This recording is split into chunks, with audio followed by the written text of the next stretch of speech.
உலகத்திலேயே இட்லிக்கு நான்ஸ்டிக் பிளேட்டுன்னு ஒன்று அறிமுகப்படுத்துறது நான் தான். சமையல் சங்க தலைவர் அறிவிக்கிறாரு, இந்த விஐபி எல்லாத்துக்கு முன்னாடி, நீதிபதி எல்லாத்துக்கு முன்னாடி, மார்ச் 30 இனியவன் பிறந்த நாள். இந்த இட்லி மாதிரிலாம் செஞ்சு பெரிய ஒரு விழிப்புணர்வு ஏற்படுத்தியிருக்காரு. மார்ச் 30 இனி வர்ற காலங்கள்லாம் உலக இட்லி தினம்னு வச்சுக்குவோம். இரவு 2 மணியிலிருந்து காலை 6 மணி வரைக்கும் அந்த நரகமான ஒரு வேதனையை அனுபவித்து கொண்டிருந்த ஒரு எனக்கு 2015 அந்த ஆயிரக்கணக்கான மக்கள் கூடியிருக்கிற இடத்துல மிகப்பெரிய கரகோஷத்தோட சாப்பாட்டுக்கே வழி இல்லாத நான் இந்த 2 இட்லி பானையோட சென்னைக்கு வந்து போராடி இன்றைக்கி என் மகளை கேளம்பாக்கம் செட்டிநாடு மருத்துவக் கல்லூரி மருத்துவமனையில் ஒரு மருத்துவராக உருவாக்கியிருக்கேன். இந்த பிரச்சனையே இல்லைடா, இனியவன்ட்டு இட்லி சொன்னால் இட்லியை பற்றி நம்ம எந்த விதத்தையும் யோசிக்க வேண்டியதில்லை அப்படின்ற ஒரு இடத்த நங்கூரம் போட்டு உட்கார்ந்தேன். காலையில் 2 இட்லி. இட்லி இல்லாத கல்யாணம் இல்லை. ஆமாம், பொதுவாக பருப்பு இல்லாத கல்யாணம் இல்லைம்பாங்க. அந்த பருப்பும் கலந்தது தான் இட்லி. அப்போ இட்லி இல்லாத கல்யாணம் இல்லைன்னு சொல்லலாம். வேறு பதார்த்தங்களோட மாறும். தோசை வேண்டாப்பா, அதுக்கு பதில் பூரியை போட்டு, இல்லை பொங்கலை போடு, இடியாப்பம் போடு, ஆப்பம் போடு, கிச்சடி, ஏதாவது ஒன்று மாறும் தவிர இட்லிங்கிறது காலையில் இலையில் எல்லாம் இருக்காது. அந்த இட்லி கல்யாண வீட்டாருக்கும் காலையில் திருமண ஒப்பந்ததாரருக்கும் கல்யாண வீட்டாருக்கும் காலையிலிருந்து எந்த விதமான உரசலும் வராமல் இருக்கணும்.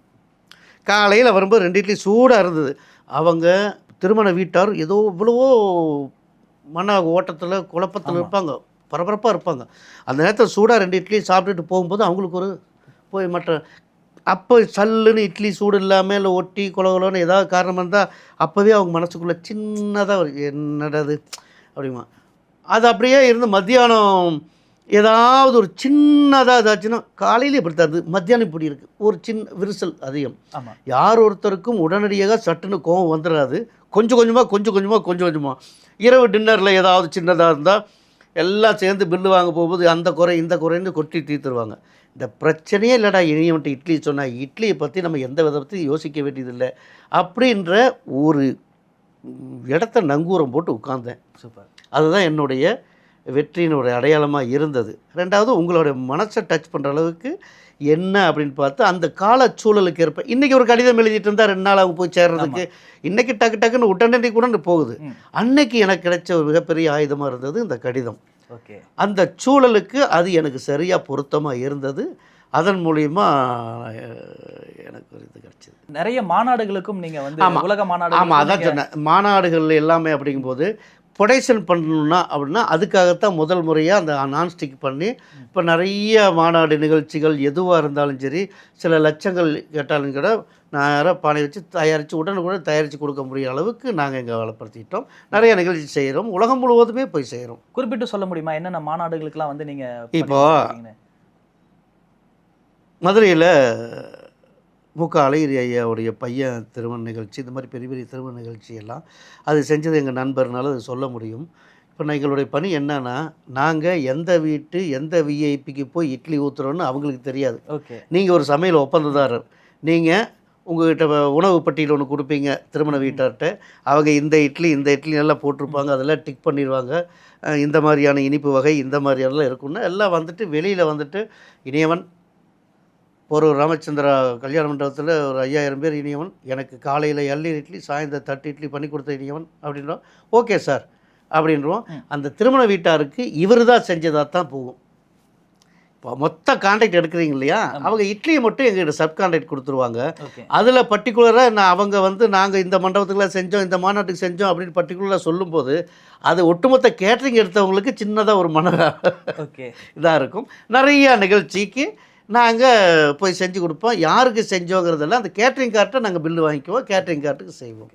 ஸோ பல உலக மாநாடுகளுக்கும் வந்து உங்களோட ஸ்பெஷல் தான் வேணும்னு சொல்லிட்டு கேட்குறாங்களாமே? ஆமாம், அதாவது பார்த்திங்கன்னா இப்போது தமிழகம் மட்டும் இல்லாமல் கேரளா, கர்நாடகா இங்கெல்லாம் போய் கூட இட்லி தயார் பண்ணி கொடுத்துட்டு வந்துருக்கோம். ஆந்திராவில் பெரிய பெரிய விஐபி வீட்டு திருமண நிகழ்ச்சிக்கெல்லாம் போய் செஞ்சு கொடுத்துட்டு வந்திருக்கோம்.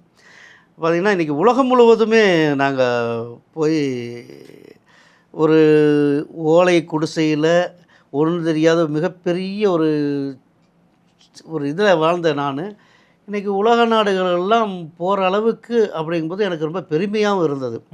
அதில் பார்த்திங்கன்னா ஒரு முக்கியமான இதுன்னா மாஸ்கோ. அப்போ நாங்கள் சிறுதானியங்களில் நிறைய இட்லிகளை செய்து காட்சிப்படுத்துறது இந்த மாதிரி நிறையா செஞ்சிட்ருப்போம். அப்போ அப்படி காட்சிப்படுத்தும் போது அதில் சிறுதானியத்துடைய பயன்பாடுகளை எல்லாம் பற்றி நிறையா சொல்லிகிட்டு இருப்போம். இன்றைக்கி பார்த்திங்கன்னா உதாரணத்துக்கு இந்த சர்க்கரை நோயால் பாதிக்கப்பட்டவங்களாம் இருக்காங்க. அவங்களுக்கெல்லாம் பார்த்திங்கன்னா அந்த முளைகட்டிய பயிர்களை எல்லாம் போட்டு இட்லி செஞ்சு கொடுங்க. சப்பாத்தி இந்த மாதிரிலாம் சாப்பிடும்போது அவங்களுக்கு வந்து அஜீரண கோளாறு பிரச்சனைகள்லாம் இருக்குது. அப்போ இட்லியிலேயே ஊட்டச்சத்து உள்ள உணவாக இது மாற்றுங்க. ராகி, கம்பு, சோளம், திணை, வராகு இந்த மாதிரிலாம் இருக்கிறதெல்லாம் ஊற வச்சு ஒரு ஒயிட் துணியில் கட்டி வச்சோம்னா 2 நாளில் நல்லா முளை விட்டு பயிராக வரும். அது கூடுதல் சத்தாக இருக்கும். அப்போ பாதி அளவு அரிசியை போடுங்க, பாதி அளவு இந்த சிறுதானியங்களை போடுங்க. சிறுதானியத்தை போட்டு இது மாதிரி செஞ்சு கொடுங்க அப்படின்னு சொல்லி 2015 தொடர்ந்து ஒவ்வொரு வருஷமும் ஏதாவது ஒரு நிகழ்ச்சி பண்ணிகிட்ருப்பேன். அந்த 2005 ஒரு சுவையான நிகழ்ச்சி என் வாழ்க்கையில் மறக்க முடியாததுன்னு சொல்லியிருந்தேன் இல்லையா. உலக நாடுகள் நிகழ்ச்சிக்கு வர்றதுக்கு முன்னாடி நான் இதை சொல்கிறதுக்கு காரணம் என்னான்னு பார்த்தீங்கன்னா, இந்த சிறுதானியத்தை தொடர்ந்து நாங்கள் பண்ணிகிட்ருக்கோம். 2015 பல்வேறு சிறுதானியங்கள் மூலியமாக இட்லி செய்து காட்சிப்படுத்தியிருந்தேன். அந்த 1000 வகையான இட்லியை பார்க்கறதுக்கு கிட்டத்தட்ட 12-13 மேற்பட்ட மக்கள் குறுகிய நேரம் தான் காட்சிப்படுத்த முடிஞ்சுது. 4 மணிலேருந்து இரவு 10 மணி வரைக்கும் தான் அந்த பள்ளிக்கூடத்தில் அரங்கமும் அந்த மைதானமும் எனக்கு கொடுத்தது. மறுநாள் அவங்களுக்கு ஸ்கூல் ஓப்பன் பண்ணணும். ஞாயிறன்று ஜனவரி 15. அப்போ அங்கே வந்து ஒரு 1000கணக்கான இட்லியை செய்து மிகப்பெரிய வச்சுருந்தோம். அந்த பள்ளிக்கூடத்தில் 3000 குழந்தைங்க படிக்கிறாங்க. அந்த 3000 குழந்தையுடைய தாய் தந்தையர் எல்லாத்துக்கும் மெசேஜ் போகுது, குறுஞ்செய்தி அனுப்புகிறாங்க ஸ்கூல்லேருந்து. நாளைக்கு நம்ம ஸ்கூலில் 1000 வகையான இட்லி கண்காட்சி இது வரைக்கும் உலகத்தில் எங்கேயுமே நடக்குது. நீங்கள் எல்லோரும் இலவசமாக தான் வந்து பார்த்துக்கலாம், கட்டணமெல்லாம் இல்லை, தாராளம் வாங்கன்னு சொல்லி எல்லா ஸ்கூல்லேருந்து மெசேஜ் போடுறது. அந்த ஸ்கூலுக்கு மிகப்பெரிய ஒரு பெருமை. ஏன்னா ஒரு 1000 வகையான இட்லி அப்படின்னு எல்லாருமே ஒரு ஆச்சரியத்தோடு பார்க்க பார்த்தாங்க. அதுவும் விவேகானந்தா வித்யாலயா ஜூனியர் காலேஜ் என் குழந்தைய படிக்கிற பள்ளிக்கூடத்தில் போய் சேதுபாய் அம்மையார் தான் அவங்க பிரின்ஸிபலாக இருந்தாங்க. அவங்ககிட்ட போய் அம்மா இந்த மாதிரி சொன்ன உடனே அவங்க நீண்ட ஆலோசனைக்கு பிறகு தான் அந்த பள்ளிக்கூடமே எனக்கு கொடுத்தாங்க. அங்கே அந்த படிக்கிற குழந்தைங்க மட்டும் இல்லாமல் அதுக்கு பக்கத்து வீட்டில் இருக்கிற குழந்தைகிட்ட எங்கள் ஸ்கூலில் நடக்குது 1000 நிகழ்ச்சி வாங்கன்னு எல்லா பெட்ரோலும் எல்லாத்தையும் எடுத்துகிட்டு வந்து கூட்டம் பார்த்திங்கன்னா பிரம்மாண்டமான கூட்டம். அத்தனை பேர் லைன் நின்று பார்த்தெல்லாம் அதிர்ச்சி போயிட்டாங்க. அந்த நிகழ்ச்சிக்கு சிறப்பு விருந்தினராக நீதிபதி TN வள்ளிநாயகம் ஐயா, மறைந்த ஐயா வெள்ளையன், வணிகர் சங்க தலைவர் வெள்ளையன், சமையல் சங்கத்தினுடைய தலைவர் ராஜாமணி ஐயர்னு சொல்லி, அதுக்கப்புறம் சட்டமன்ற உறுப்பினர் நாராயண ஐயா, சினிமா நட்சத்திரங்கள், அரசு அதிகாரிகள், காவல்துறை உயர் அதிகாரிகள் நிறைய பேர் வந்தாங்க. அத்தனை பேர் அதை பார்த்துட்டு வியந்து, ஒரு இட்லி அப்படின்றத சாதாரணமாக நம்ம பார்த்து கடந்து போயிட்டுருந்தோம். அதுக்குள்ளேயும் இவ்வளோவான ஒரு இது இருக்குது அப்படின்னு பல இளைஞர்களுக்கு, சுய தொழில் செய்கிறவங்களுக்கு எல்லாத்துலேயுமே ஜெயிக்க முடியுன்ற ஏதோ ஒரு ஒரு ஒரு முடங்கி கிடக்கிற இளைஞர்கள் முதுகெலும்பை தட்டுற மாதிரி இது இருக்குது அப்படின்லாம் பேசிட்டு உலக இட்லி தினம்னே வச்சிடலாம் அப்படின்னு பேசும்போது செஞ்சது மார்ச் 15 நான் நிகழ்ச்சி செய்கிறேன். மார்ச் 30 என்னுடைய பிறந்தநாள். அப்போ அந்த சமையல் சங்க தலைவர் அறிவிக்கிறாரு, இந்த விஐபி எல்லாத்துக்கு முன்னாடி, நீதிபதி எல்லாத்துக்கு முன்னாடி, மார்ச் 30 இனி அவன் பிறந்த நாள், இந்த இட்லி மாதிரிலாம் செஞ்சு பெரிய ஒரு விழிப்புணர்வு ஏற்படுத்தியிருக்காரு. மார்ச் 30 இனி வர்ற காலங்கள்லாம் உலக இட்லி தினம்னு வச்சுக்குவோம். பல லட்சம் ரூபாய் பொருளாதார ரீதியாகவும் உழைப்பு ரீதியாகவும் நிறைய செலவு பண்ணி தான் அந்த 1000 வகையான அச்சுக்கள் செய்து அந்த இட்லி தயாரிக்கிறதுக்கு அதுக்கு திட்டமிடுறது மிகப்பெரிய சுமை. அது யாருடைய ஒத்துழைப்போ அல்லது ஸ்பான்சர் அப்படின்னு சொல்கிற மாதிரி பங்களிப்பு வாங்காமல் என்னுடைய உழைப்பால் நான் சம்பாதித்த பெருந்தொகையை செலவிட்டு நான் ஏதாவது ஒன்று செய்யணும், என் தொழில் சார்பாக நான் இங்கே அடையாளப்படுத்தணும் அப்படின்ற ஒரு வெறித்தனத்தோட செலவு எவ்வளோ ஆனது கவலையப்படலை, செலவு பண்ணி இது பண்ணினேன். அதுக்கு கிடைச்ச மிகப்பெரிய சொன்னனே, ம் ம் ம் இரவு 2 மணியிலிருந்து காலை 6 மணி வரைக்கும் அந்த நரகமான ஒரு வேதனையை அனுபவித்து கொண்டிருந்த ஒரு எனக்கு 2015 அந்த ஆயிரக்கணக்கான மக்கள் கூடியிருக்கிற இடத்துல மிகப்பெரிய கரகோஷத்தோட இனியவன் பிறந்தநாளை உலக இட்லி தினம்னு அறிவிக்கும்போது நான் அதுக்கும் என் கண்ணில் தண்ணி வந்துச்சு. அப்போவும் எனக்கு கண்ணில் தண்ணி வந்துச்சு. இதை இப்போவும் ஒரு நேர் எதிர்மாறல. எஸ் எவ்வளோ பெரிய ஒரு மோசமான ஒரு இக்கட்டான ஒரு லைஃப்பில் இருந்து அதை கடந்து நான் வந்ததுனால இன்றைக்கி எவ்வளோ பெரிய ஒரு பிரகாசமான ஒரு என்னங்க எவ்வளோ பெரிய ஒரு விஷயம். எஸ் ஒரு தொழில் சார்ந்த ஒன்றுக்கு அவன் பிறந்த தினத்தையே இட்லி தினமாக அறிவிக்குங்கிறது நம்ம மறைந்த விகேடி பாலன் ஐயா கூப்பிட்டு சொன்னார். இனியவன் எம்ஜிஆர் பிறந்தநாள் உலகமே கொண்டாடுது, காந்தி பிறந்தநாள் உலகமே கொண்டாடுது, இந்த மாதிரி ஒவ்வொருத்தருடைய இதுவும் கொண்டாடுது. என்னன்னு கொண்டாடுது? அவர் பிறந்த நாள். அந்த பிறந்தநாள் அன்னைக்கு தான் உலக சினிமா நாள்னா கொண்டாடுறாங்க. அவர் பிறந்தநாள் கொண்டாடுறாங்க. அவங்க மிகப்பெரிய மனிதர் தான். காந்தியை கொண்டாடுறாங்க. காந்தியை உலக அரசியல் தினம்னு கொண்டாடுறாங்களா? இந்த மாதிரி காந்தி பிறந்தநாள் கொண்டாடுறாங்க. ஆனால் தொழில் சார்ந்த ஒன்றான ஒரு இட்லியை தயார் பண்ணி வியாபாரம் பண்ணிகிட்டு இருக்க உன்னுடைய பிறந்தநாள் உலக இட்லி தினம்னு அறிவிக்கிறது எவ்வளோ பெரிய விஷயம் தெரியுமா அப்படின்னு அவர் சொல்லும்போது எனக்கு ரொம்ப பெருமையாக இருந்தது. எப்போவுமே வாரி அணைச்சி என்னுடைய மகன் அப்படின்னு சொல்லி தட்டி கொடுப்பாரு. அதுவும் என்னுடைய குழந்தைகளை படிக்க வச்சுருக்கேன். என் பொண்ணை டாக்டர் இப்படி சாப்பாட்டுக்கே வழி இல்லாத நான் இந்த 2 இட்லி பானையோடு சென்னைக்கு வந்து போராடி இன்றைக்கி என் மகளை கேளம்பாக்கம் செட்டிநாடு மருத்துவக் கல்லூரி மருத்துவமனையில் ஒரு மருத்துவராக உருவாக்கியிருக்கேன். அப்படிங்கும்போதெல்லாம் அவர் ரொம்ப பெருமையாக எல்லார் பக்கம் சொல்லி என்னை பெரிய என்கரேஜ் பண்ணுவார். அப்போ அந்த 2015 நான் 1000 வகையான இட்லி காட்சிப்படுத்துறதுலேருந்து உலக இட்லி தினம் மார்ச் 30ன்னு சொன்னது வரைக்கும் ஒவ்வொரு ஆண்டும் மார்ச் 30 உலக இட்லி தினத்தை முன்னிட்டு ஏதோ ஒரு வடிவங்களில் இட்லியில் செய்து ஒரு விழிப்புணர்வு ஏற்படுத்திகிட்டே வந்தேன்.